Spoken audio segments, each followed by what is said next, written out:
एकदा एका वेश्येने एक स्वप्न पाहिले. स्वप्नात एक अनोळखी माणूस तिच्याकडे आला आणि त्याने तिच्यासोबत रात्र घालवली. सकाळी डोळे उघडताच तिने आपल्या नोकरांना बोलावले.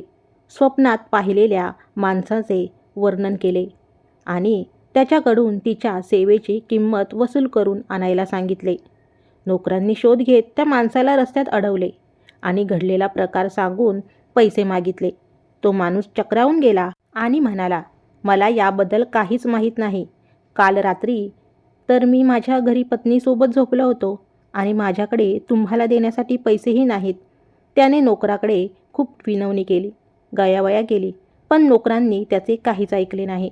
रस्त्यावर लोकांची मोठी गर्दी जमली. हा प्रकार जेव्हा राजापर्यंत पोहोचला तेव्हा राजाने त्या वेश्येला आणि त्या निष्पाप माणसाला दरबारात बोलावले. दरबारात वेश्या म्हणाली, महाराज, माझ्या ग्राहकाला माझ्या सेवेचे पैसे द्यावेच लागतात.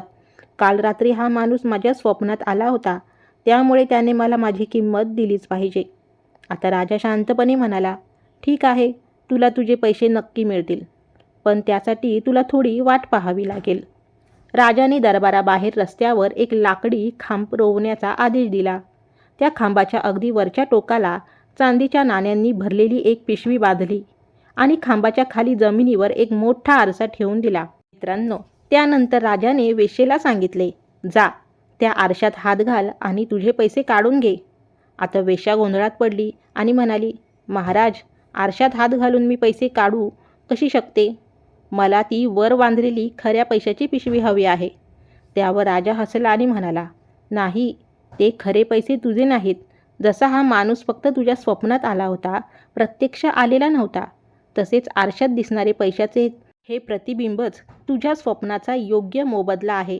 जशास तसे. राजाचा हा चपखल न्याय ऐकून वेश्या लज्जित झाली आणि तिने मान खाली घातली. निष्पाप माणसाची सुटका झाली आणि सर्वांनी राजाच्या बुद्धिमत्तेचे कौतुक केले. तर मित्रांनो, काल्पनिक किंवा असत्य गोष्टीच्या आधारे कोणावरही अन्याय करता येत नाही. खोट्या दाव्यांना आणि स्वप्नांना वास्तवात स्थान नसते आणि अशा प्रसंगी जशास तसा न्यायच योग्य ठरतो. तर मित्रांनो, कशी वाटली ही छोटीशी कथा? आवडली असेल तर नक्की लाईक करा, कमेंट करा आणि चॅनलवर जर नवीन असाल तर चॅनलला देखील सबस्क्राईब करायला विसरू नका. धन्यवाद.